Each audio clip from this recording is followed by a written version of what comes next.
আজকে বাজার থেকে অনেকগুলা চাপলা মাছ নিয়ে এসেছেন। ওগুলা একা একা আমি পরিষ্কার করে নিয়েছি। আর দুইটা কালিয়ারা মাছ, ওগুলার নাম হচ্ছে কালিয়ারা মাছ। অনেক বড় বড়, দেখা যাচ্ছে ছোটো, কিন্তু অনেকগুলা মাছ আমি পরিষ্কার করতে অনেক সময় লেগেছে। তারপরে এগুলা কি করলাম, অর্ধেকলি ফ্রিজে রেখে দিলাম, অর্ধেকলি আমি রান্না করার জন্য রেডি করে নিয়েছি।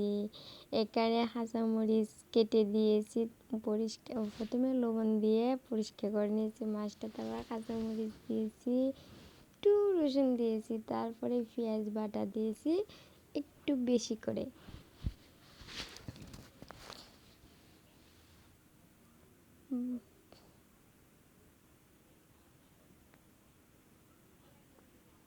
তারপরে ধনিয়া গুঁড়ো দিয়েছি অল্প করে।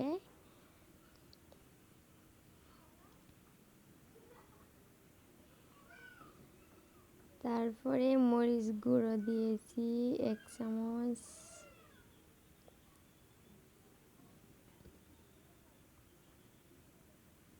হলুদ গুঁড়ো দিয়েছি 1/2 চামচ।